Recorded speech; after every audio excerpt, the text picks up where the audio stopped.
வணக்கம் TamilVetrilaiSamayal போலாம் வாங்க. நம்மளோட சேனலை நீங்கள் ஃபஸ்ட் டைமாக பார்க்குறீங்க அப்படின்னா சப்ஸ்கிரைப் பண்ணுங்கள், பெல் ஐக்கானை கிளிக் பண்ணுங்கள், ஆல் பட்டனையும் செலக்ட் பண்ணி விட்டுருங்க ஃப்ரெண்ட்ஸ்.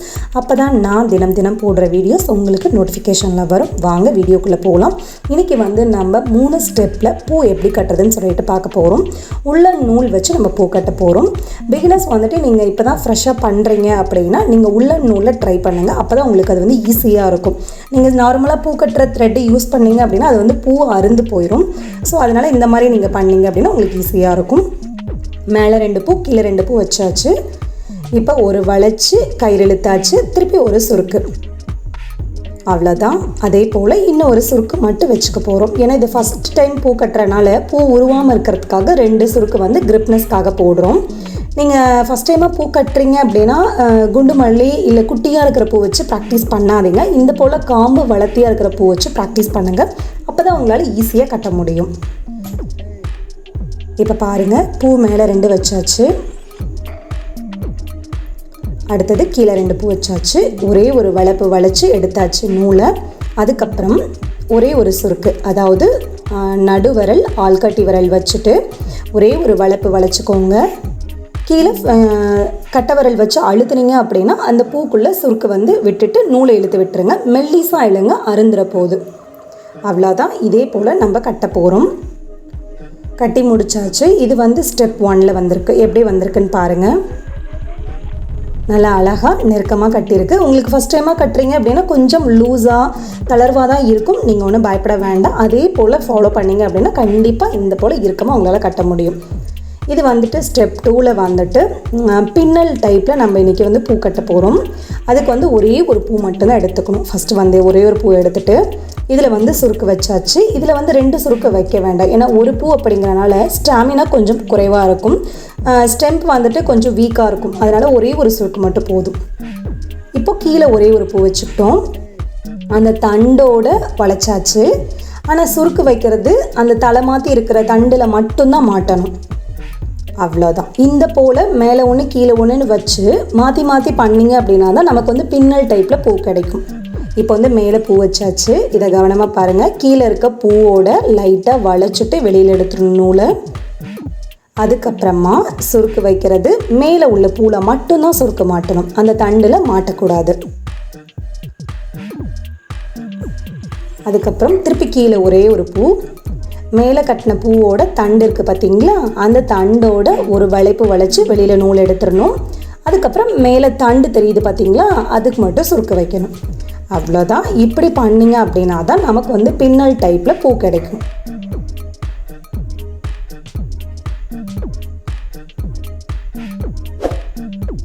கவனமாக பாருங்கள். மேலே இழுத்தாச்சு. அவ்வளோதான். மேலே பூ தெரியறதுல மட்டும் ஒரே ஒரு சுருக்கு வச்சுக்கணும். இப்போ திருப்பி கீழே பூ வச்சாச்சு. பூ வச்சதுக்கப்புறமா அந்த தண்டோட வளைச்சி நூலை வெளியில் எடுத்துடணும். வெளியில் எடுத்ததுக்கப்புறமா அதே போல் இப்போ சுருக்கு வைக்கணும். கட்டை விரல், ஆள்காட்டி விரல், நடுவரல், இதில் மட்டும்தான் நம்ம சுருக்கு மாட்டணும். நடுவரல்லையும் ஆள்காட்டி விரலையும் நூலை வெளியில் இழுத்துட்டு அந்த சுருக்கு மாட்டையில் கட்டை விரலில் அழுத்தி விட்டீங்க அப்படின்னா அது சுருக்கு விழுந்துடும். இப்போ இதை கவனமாக பாருங்கள். அவ்வளோதான். இப்போ நம்ம விரல் எடுத்துகிட்டு கீழே இழுத்து விட்டுறணும். அவ்வளோதான். இது ஃபினிஷ் பண்ணதுக்கப்புறமா நான் பேக் அண்ட் ஃப்ரண்ட்டு காமிக்கிறேன். ரொம்ப அழகாக இருக்கும் இந்த பின்னல் டைப்பு பூ கட்டுறது. இது கொஞ்சோண்டு பூ மட்டும் இருக்கையில் இந்த மாதிரி நம்ம கட்டணும் அப்படின்னா இது நம்ம ஜடையில் வச்சோம் அப்படின்னா அது ரொம்பவே அழகாக இருக்கும். அது இந்த குட்டி குழந்தைங்கள்லாம் இருக்காங்க இல்லையா, அவங்களுக்கு நல்லா ஒரு அழகாக 2 ஜிண்டு போட்டு இந்த மாதிரி பூ வச்சு விட்டிங்க அப்படின்னா ரொம்ப சூப்பராக இருக்கும். இந்த பின்னல் டைப்பு பூ வச்சிங்க அப்படின்னா அழகாக இருக்கும். ஆனால் இது இந்த காம்பு வளர்த்தியாக இருக்கிற பூவில் மட்டும்தான் இந்த மாதிரி கட்ட முடியும். குட்டி காம்பில் கட்டுறது கொஞ்சம் கஷ்டமாக இருக்கும்.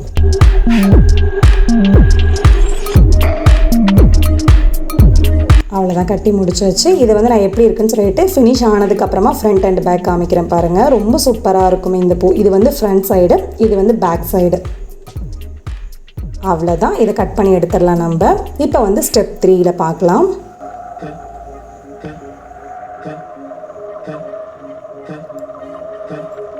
ஒரு 4-5 பூ கொத்தை எடுத்துக்கோங்க.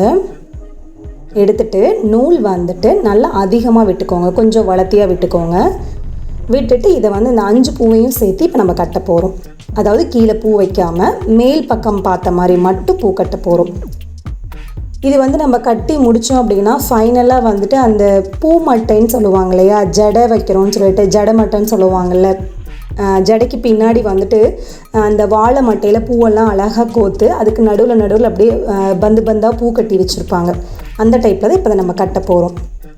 இது வந்து உங்கள் கைக்கு எவ்வளோ அடக்கமாக இருக்குதோ அந்த அளவு நீங்கள் பூ எடுத்துக்கலாம். ஒரு 5 பூ 6 பூ அந்த மாதிரி எடுத்து இந்த போல் கட்டி எடுத்துக்கோங்க. அதாவது மேல் பக்கம் பார்த்த மாதிரி மட்டும், கீழே வந்து நம்ம பூ வைக்க தேவையில்லை.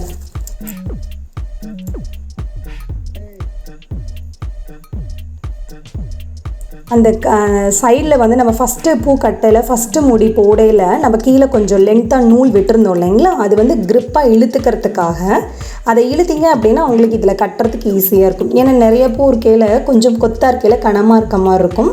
அதில் நூலை இழுத்து கட்டினீங்க அப்படின்னா உங்களுக்கு ஈஸியாக இருக்கும்.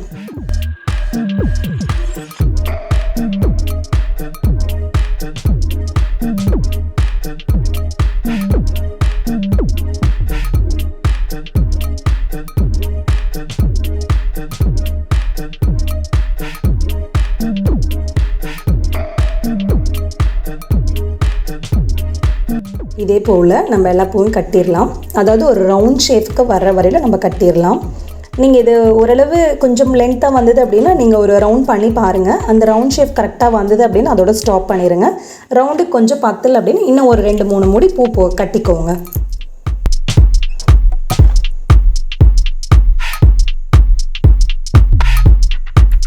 நீங்கள் அந்த பூ வந்து வச்சுட்டு ஒரே ஒரு சுத்து வெளியில் எடுத்து விட்டுற நூலை, அதுக்கப்புறம் வந்துட்டு இந்த ஆள்காட்டி விரல் நடுவிரலில் வச்சு கட்டை விரலை அழுத்தி இழுத்திங்க அப்படின்னா அந்த நூல் நமக்கு வந்து சுருக்க விழுந்துடும், பூ நமக்கு ரெடி ஆயிரும். இப்போ ஃபினிஷ் பண்ணி நம்ம பூ கட் பண்ணுறோம் இல்லைங்களா, அதுலேயும் கொஞ்சம் லென்த்தாக நூல் விட்டுருங்க. இந்த போல் அப்போ தான் முடி போடுறதுக்கு ஈஸியாக இருக்கும் நமக்கு.